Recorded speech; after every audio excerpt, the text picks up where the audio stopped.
Bonjour à tous et bienvenue sur Crypto Signal. Aujourd'hui, on va faire l'analyse habituelle et on va surtout trader un petit peu sur les news, sur cette news de libération sous caution de SBF. Donc on va aller voir un petit peu dans le détail comment est-ce qu'il a réussi à être libéré sous caution par rapport à ces 250 millions de dollars qui sont donc du coup le montant de la caution qui a été demandé hier soir. On passe en partage d'écran. J'en profite pour dire à ceux qui le souhaitent de ne pas hésiter à s'abonner, activer la cloche de notification, venir nous rejoindre sur le Discord dont le lien est en description. Ici, BTC face au dollar, on a eu ici cette petite chute et recover ensuite. Si on regarde sur le 4 heures, on a cette super bougie d'avalement qui pourrait éventuellement nous dire que, en fait, ce mouvement quelque part n'existe pas et qu'on est plutôt reparti. On était sur une chasse au stop, on va dire des longueurs là, sous ce niveau qui est relativement important, celui des 16 800, et que dorénavant, on va être peut-être haussier sur la journée. Pourquoi ça parce que déjà, bon, nous on l'avait établi qu'effectivement on était au bord d'une box de liquidité si je vous montre la heatmap en 12 heures, vous voyez, et là on est bien sur Binance, oui, vous voyez qu'on a eu ici, on avait nettoyé tous les longs et on a cette petite box ici à venir chercher désormais autour des 17 000 $. Mais quand on regarde également la 7 jours, on se rend compte qu'effectivement il y a quand même un petit peu plus de liquidité au-dessus là à l'instant T, quelque chose potentiellement à venir chercher jusqu'aux 17 500 $, voire au-dessus si jamais le spot prend le relais, si la demande au spot prend le relais. Toujours effectivement, on a cette box de liquidité qui est en train de forcir également en dessous, c'est-à-dire autour des 15 000 $, donc méfiance, mais pour le moment, on va dire que le momentum étant plutôt haussier, on peut imaginer potentiellement aller cueillir cette box jusqu'aux 17 500 $. J'en profite pour vous faire part ici d'un partenariat avec CoinMarketManager. En fait, c'est un journal de trading, c'est-à-dire que CoinMarketManager va vous permettre, via des API, je vais revenir ici sur l'accueil, il va vous permettre via des API de avoir directement votre journal de trading, ne pas avoir à rentrer manuellement votre journal de trading, mais il va ici prendre les futurs et considérer que tout ce que vous tradez en futur est plus ou moins un journal de trading. C'est très très bien fait. J'ai dégoté un partenariat avec eux. Alors personnellement, je ne gagne rien là-dessus. Ils m'ont donné effectivement un accès à vie, donc un compte entreprise avec accès à vie. Donc ça effectivement. Mais ici, vous avez un coupon qui est Crypto Signal FR qui vous permet d'avoir 25% sur cet abonnement. Pourquoi j'ai pas demandé nécessairement ici à prendre une com ou quoi que ce soit, parce que je considère que c'est vraiment ici de la niche, mais j'estime que vraiment les gens qui tradent sur la chaîne ont besoin ici de cette espèce de rigueur qui est de tenir un journal, et en l'occurrence là si vous tradez principalement sur Binance, Bybit ou Deribit, vous avez votre journal qui est automatisé, c'est-à-dire que vous rentrez des API en lecture en read only, c'est-à-dire c'est de la lecture only, donc on ne peut pas hacker et exécuter des trades grâce à votre argent, c'est tout simplement de la lecture seule, et il va automatiquement documenter votre journal de trading. Donc c'est extrêmement bien fait. Vraiment super. Ça coûte en prix normal 70 $ par mois, donc il faut quand même un certain volume de trading pour que ça devienne bien entendu intéressant. Vous avez la version free qui est vraiment très bien aussi. Vous allez devoir rentrer vos trades du coup manuellement à chaque fois sur la version gratuite, mais c'est déjà vraiment plutôt pas mal fait, et ça vous évite d'avoir un Excel à la con ou ce genre de choses, et vous aurez donc du coup votre win rate, vous aurez ici toutes les informations. Donc allez peut-être sur la version free dans un premier temps si vous n'avez pas un volume de trading conséquent. Si vous avez un volume de trading conséquent, le deal est intéressant puisque vous avez moins 25% à vie. Donc par exemple ici, je pense que sur un abonnement à 70 $, ça doit faire 18 $ de moins. Et donc du coup, vous devez être autour des 52 $. Donc vraiment intéressant. Le coupon est valable également si vous êtes déjà abonné, c'est-à-dire que vous pouvez rentrer le coupon et du coup, ça va diminuer vos abonnements futurs. Et encore une fois, si jamais la chaîne gagnait quelque chose, je le dirai. Sur les ledgers, la chaîne gagne 10%. Sur vos liens d'abonnement Bybit, la chaîne gagne, je sais pas, peut-être 35% de vos frais de trading en futur, quelque chose comme ça.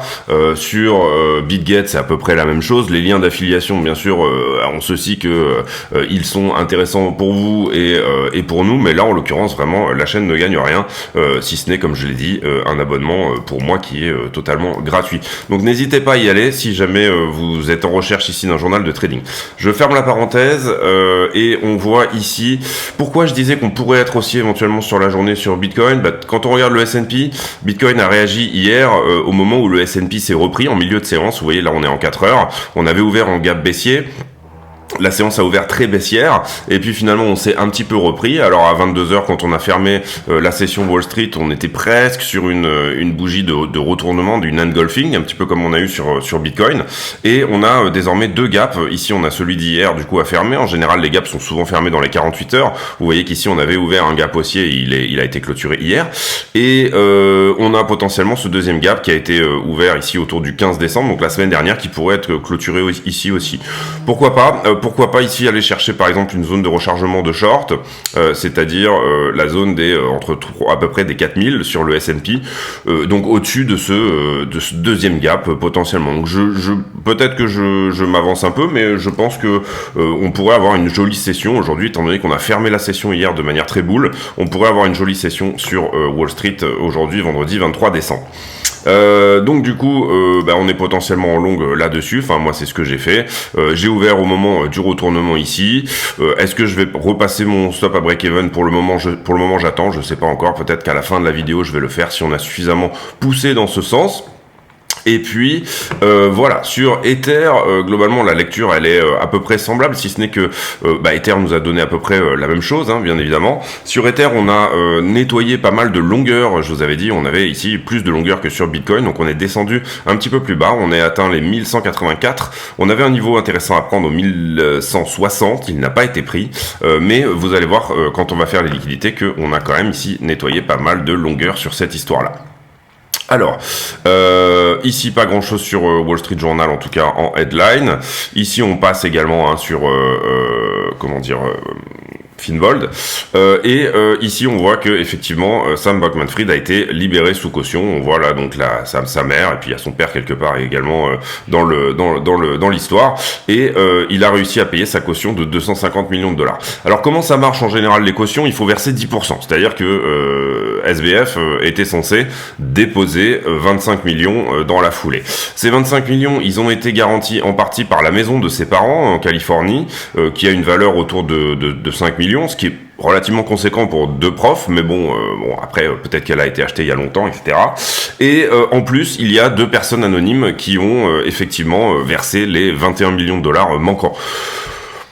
On peut ici se dire que c'est la plus grosse caution qui n'ait jamais été demandée avant le procès. C'est-à-dire que de l'histoire du Department of Justice aux États-Unis, même Madoff, quand il y avait eu l'arnaque, vous savez, le Ponzi qui avait été fait par Madoff, il avait une caution de 10 millions de dollars, donc 1 million a effectivement versé. Donc là, en l'occurrence, on peut imaginer d'où il sort ces 21 millions. Il a quand même des copains qui sont extrêmement généreux. Bon, voilà, on va pas passer non plus 50 ans là-dessus. Il a été extradé. Dorénavant, il va pouvoir jouer à League of Legends dans la maison de ses parents en attendant le procès, sur lequel on espère il va probablement se faire dérouiller. Maintenant, on continue ici sur les news. Pas grand-chose pour moi sur The Block. La Banque centrale d'Inde qui dit attention, les crypto-monnaies pourraient causer la prochaine grosse crise financière si elles ne sont pas ban. Donc là, attention à ça, bien évidemment. Hier, qu'est-ce qu'on a eu en termes de GDP? GDP, donc la révision du GDP, la révision du PIB, et ben en fait on est monté. Vous le voyez ici que le actual était à 2,9 et il est monté à 3,2. Il y a une révision et ça nous a donné un GDP encore plus fort que ce qu'il y avait. Donc le marché finalement qui était en train de pricer un petit peu une récession, etc. Là, on voit qu'il y a quand même du momentum au niveau de la croissance. Ça a plus ou moins fait dérouiller les marchés en début de journée, la sortie de ce chiffre. Pourquoi? Parce que tout simplement, on se dit que la Fed va pouvoir encore plus agir ici et nous, ce qu'on veut potentiellement, c'est des signes de récession quand même un petit peu qui peuvent nous dire que la Fed va re-rendre la politique monétaire accommodante à nouveau. Et là, c'était pas du tout le cas. Donc, c'est ce qui a fait vraiment ici, on va dire, la séance a commencé vraiment dans le rouge. Elle s'est récupérée après dans la journée, comme je vous l'ai expliqué tout à l'heure, mais un GDP qui augmente veut dire qu'on n'est pas encore tout à fait dans ce contexte de récession qu'on aimerait même déjà voir terminer, mais le marché va devoir le pricer en amont, et en l'occurrence là le marché se dit peut-être que en fait on n'a pas vu la fin éventuellement de cette hausse d'augmentation des taux de la Fed. Alors je sais pas si ici on avait 70%, vous le voyez, qui pensaient que Powell va nous donner un 0,50 au prochain meeting le 1er février. Les taux les différences n'ont pas bougé ici, donc on reste à peu près sur la même la même proportion. Donc voilà, encore une fois, SBF, donc libéré sous caution. Bon, bah, c'était peut-être à attendre. On voit ici quand même qu'il y a quand même une sorte de... Il y a une volonté de montrer que on va pas le lâcher, et comme en même temps il y a quand même une sorte aussi de... Ils auraient pu tout simplement refuser les cautions, etc. Là, on lui a mis un bracelet quand même, on lui a pris son passeport. À voir comment il va être traité. Est-ce qu'on va décaler le plus possible ce procès dans le temps, histoire que la patate soit un peu moins chaude entre guillemets, et que du coup peut-être qu'il va peut-être un peu moins prendre ici. Théoriquement, on a quand même une justice aux États-Unis qui est relativement séparé du pouvoir en place, on va dire. Donc du coup, on va voir ce que ça donne ici, encore une fois, sur tout ça. Ici, quand on regarde la journée d'hier, 40 millions qui ont été liquidés. Donc là, on passe sur les liquidations. Vous voyez un petit peu du short, un petit peu du long, puisqu'on a fait un mouvement dans les deux sens. Plus de liquidation sur Ether que sur Bitcoin. C'est normal, je vous avais dit qu'il y avait plus à liquider éventuellement si on faisait ce mouvement vers le bas, et il a été fait. Aujourd'hui, on est vendredi, donc on avait une clôture d'options. Elle n'était pas énorme en termes de volume, mais on va la regarder quand même. La grosse clôture, c'est la semaine prochaine. Donc vous le voyez ici, bah ça y est, on l'a passé. All expirations. Et ouais, je vais plus l'avoir. Bon, ça a clôturé, c'est pas grave. Je sais même pas combien était le max pain price, mais c'est pas grave. Ici, les marchés en levier. Eh bien, vous le voyez, on est là sur Bitcoin USDT. Attention, puisque vous le voyez, on a passé une période de 2-3 jours où on était dans un funding plutôt positif. Donc du coup ça veut dire qu'on a eu effectivement des longs qui sont rentrés sur cette histoire.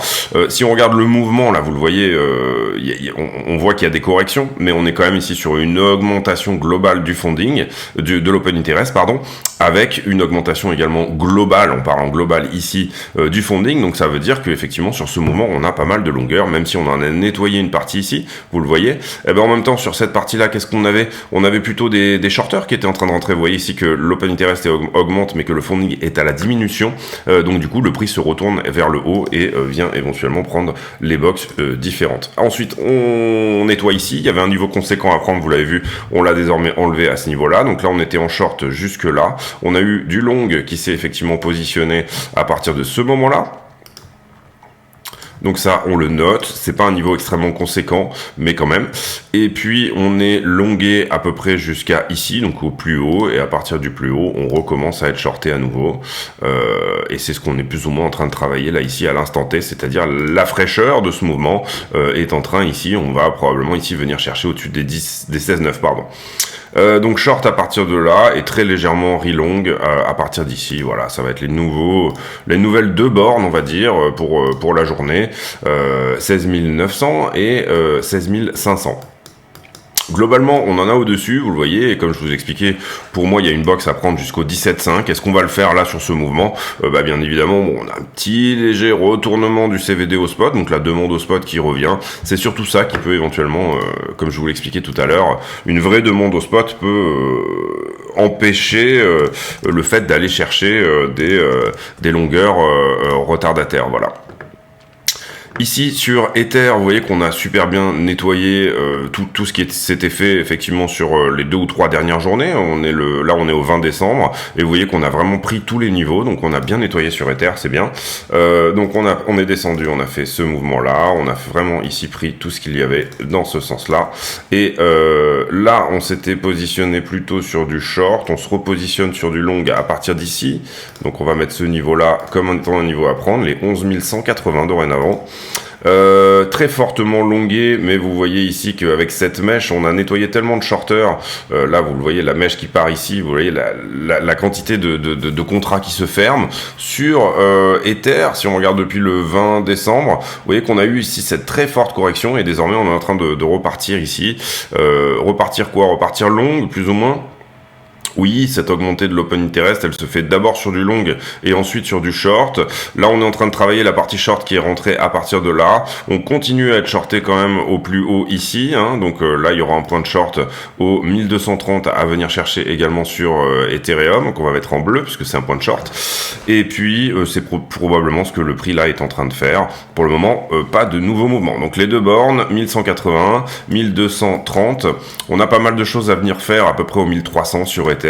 Si jamais on voulait ici, encore une fois, continuer à nettoyer de l'open interest. Quand on regarde les poches de liquidité, c'est à peu près la même chose qu'on va regarder là, mais on va regarder plus ou moins une émulation, un algorithme qui nous dit que on est plus ou moins ici à l'équilibre entre les positions longues et les positions short qui sont rentrées sur le contrat Binance sur les 5 derniers jours. On a ce cumulatif delta qui est plus ou moins à l'équilibre. Vous voyez cette forte zone de densité ici sur Bitcoin au 17,5. C'est la poche de liquidité dont je vous parlais tout à l'heure. Donc voilà, si on devait dipper, moi je mettrais mon short plus ou moins à l'abri des 16,5, 16,4, quelque chose comme ça. Vous le voyez, c'est la zone de densité qui est là. Ceux qui sont positionnés en long, personnellement, j'aurais tendance à prendre une bonne partie des profits autour des 17,5, puis ensuite chercher un nouveau point d'entrée, que ça soit en short ou en long. Sur Ether, on va faire le refresh ici.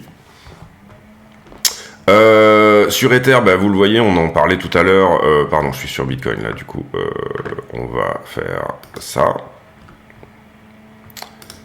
Hop, hop. Donc sur Ethereum, deux grosses positions qui s'ouvrent. Attention à cette grosse position en longue. Désormais, beaucoup plus de positions longues, vous le voyez sur Ethereum. C'est ce que nous dit iBlock.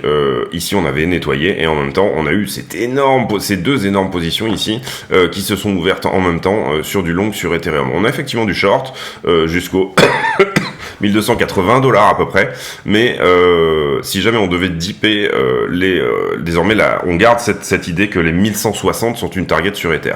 Donc attention à ça parce qu'on pourrait utiliser Bitcoin pour faire dipper Ethereum. Si on veut nettoyer sur Ethereum, parfois on utilise Bitcoin pour nettoyer sur les alts et Ether est la plus grosse, la reine des alts.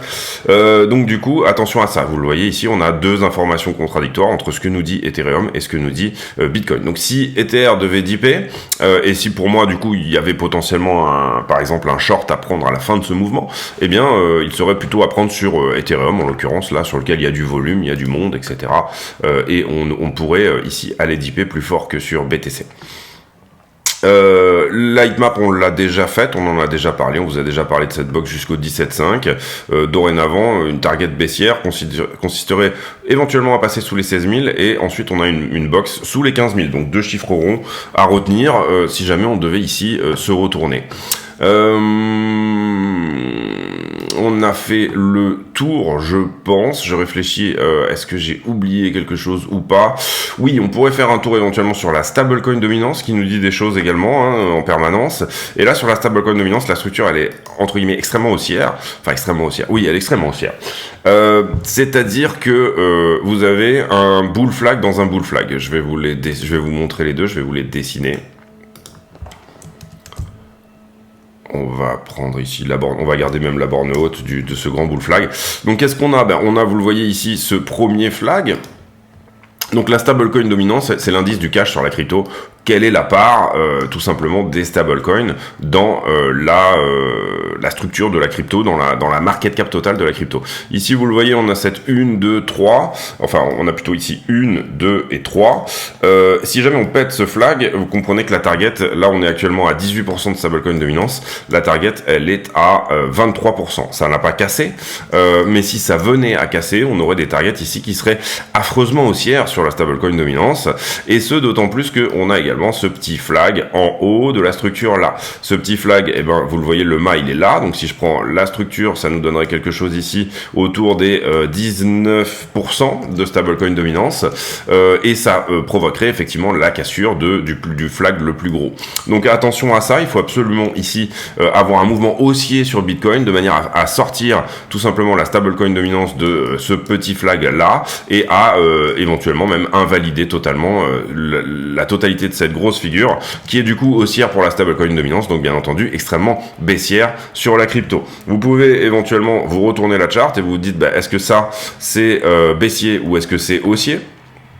On n'a pas, enfin vous le comprenez ici, donc du coup là j'ai retourné la charte, donc ce qu'on veut c'est une charte qui soit, comment dire, haussière, puisque c'est l'inverse de Bitcoin, donc enfin voilà, vous comprenez ici l'idée, c'est-à-dire qu'on veut que ça monte, et effectivement quand on regarde un petit peu la structure à court terme, on a cette potentialité d'une structure haussière. Maintenant ce qui me gêne c'est qu'elle se fait en flag, et quand on regarde effectivement ce drop et ce flag là, et ben ça c'est un bear flag, donc ça voudrait dire qu'on est haussier sur la stablecoin dominance inversée, donc du coup ça voudrait dire qu'on est baissier sur la stablecoin dominance inversée, donc haussier sur la stablecoin dominance dans le bon sens, et donc du coup ça voudrait dire que potentiellement on va vers une correction des cryptos qui effectivement appellerait à un Bitcoin ici si on est dans ces niveaux là. Vous comprenez que là on était sur le plus bas suite à Celsius et compagnie, etc. Donc Bitcoin il était à 15 000 et quelques dollars, ici même chose, donc on était à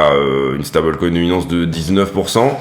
Casser ici et aller jusqu'au 23, ça appelle un Bitcoin qui serait entre 10 et 12 000 dollars, effectivement, en tout cas à dominance équivalente, si on estime que, on va dire ça, c'était le plus bas au 15,4, 20% au 15,4, 20% de stablecoin dominance en plus, sur une stablecoin dominance déjà totale de 20%, oui, on peut estimer...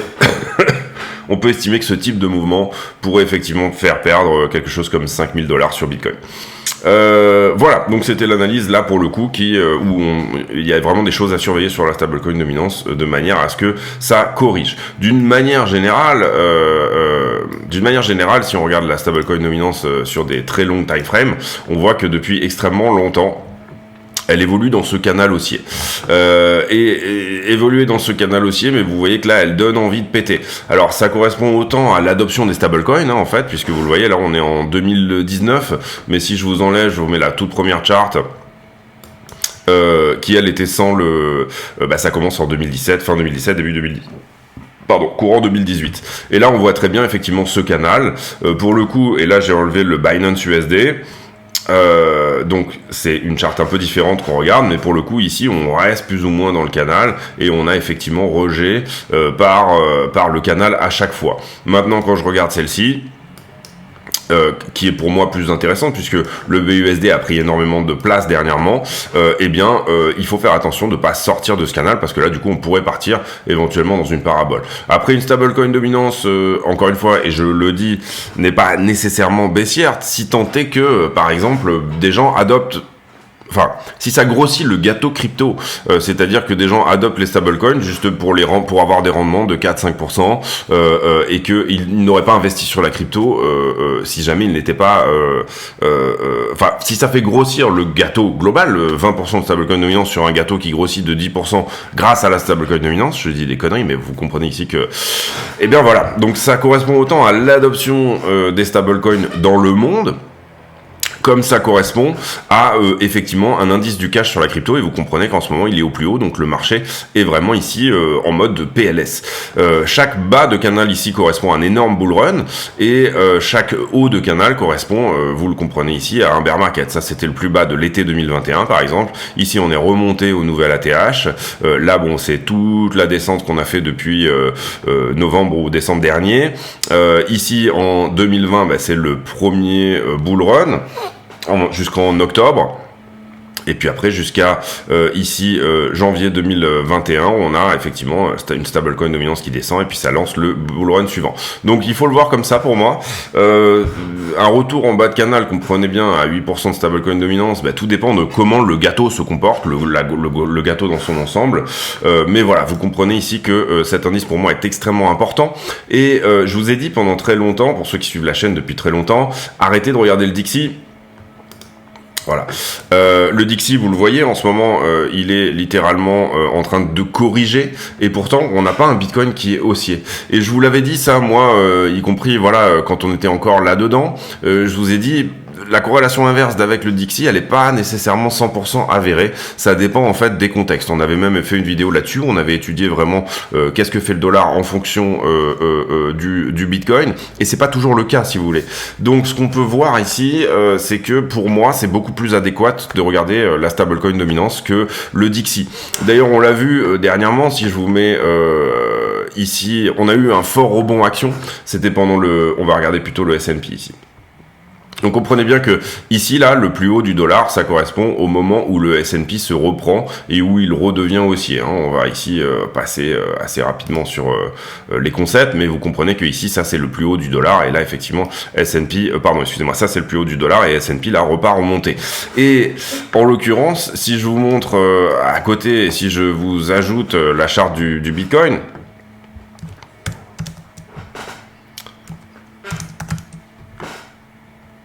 Et on va faire ici nouvelle échelle de prix. Eh bien, le moment ici où le S&P est reparti à la hausse, donc on avait ici une corrélation qui était somme toute assez bonne.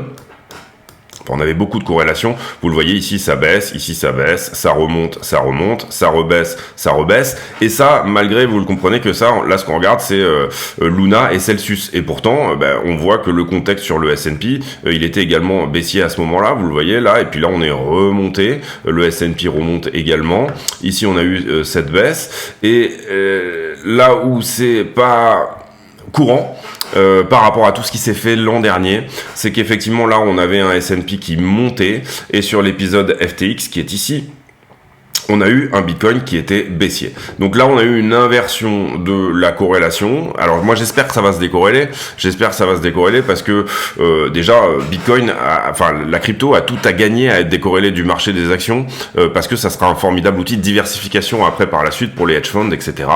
Si jamais la crypto fait vraiment sa vie, on peut ici avoir des choses vraiment extrêmement intéressantes qui se passent pour la crypto, tout simplement parce que on sera pas mis dans la même case que là où les hedge funds aujourd'hui nous mettent dans une case plus ou moins Silicon Valley, action technologique, voilà, et c'est ça qui fait qu'on évolue avec l'inflation, et je vous le rappelle, en théorie, on évolue avec les narrations autour de l'inflation, je vous le rappelle, en théorie, le meilleur fondamental de Bitcoin, c'est d'être anti-inflationniste puisque fini dans le temps, 21 millions à la fin en 2140, et le principe, la principale force théorique fondamentale, elle est là, et alors qu'en ce moment on est en train de regarder qu'est-ce que va nous donner la Fed, etc. Est-ce que enfin on va repasser dans un monde entre guillemets inflationniste, comme on pourrait regarder pour les actions tech quand le crédit est facile, quand effectivement l'argent coule à flot. Donc, j'ai dérivé là un petit peu. Oui, donc du coup on a eu des corrélations là, on peut le regarder sur le Dow Jones, on peut le regarder sur le Nasdaq, on peut le regarder. Là on a eu une décorrélation totale, alors que S&P est à la montée, Bitcoin est à la diminution et il fait un nouveau plus bas. Donc ça c'est à la fois flippant et intéressant. Flippant parce qu'on perd une corrélation qui était intéressante, alors est-ce qu'on va la recouvrer? Je ne sais pas, je pense qu'on va être par moment corrélé et dans d'autres moments pas du tout. Il est possible que même par moment on se corrèle à des assets comme le gold, des choses comme ça, c'est à voir vraiment dans le temps, comment Bitcoin va trouver ici sa force. Et là, pour moi, il y a un traumatisme de marché ici sur le crash Covid. où en fait, et du coup, c'était pas du tout le lien de cette vidéo, enfin c'est pas du tout l'idée de faire cette vidéo là-dessus, mais sur le crash Covid ici, en fait Bitcoin corrige énormément lui aussi, et c'est là que les deux se corrèlent, plus ou moins en fait. C'est-à-dire que, bon, vous le voyez avant, il y a une corrélation, certes, mais elle est pas non plus incroyablement incroyable, on va dire, surtout si on regardait, bon là j'ai pas une charte on aurait dû mettre l'index peut-être, j'ai pas une charte extrêmement longue, mais en l'occurrence, pour moi, il y a une très forte corrélation qui se fait au moment du crash Covid. Les gens se disent, ah bah tiens, mais même en pandémie mondiale, même si on est dans un contexte où on sait qu'on va imprimer à foison, et ben en fait, Bitcoin dévisse en amont. Bitcoin dévisse avec les actions, et donc du coup c'est à ce moment-là que Bitcoin s'est corrélé de fait via les algorithmes, via la manière de penser des hedge funds, de tous les investisseurs, etc.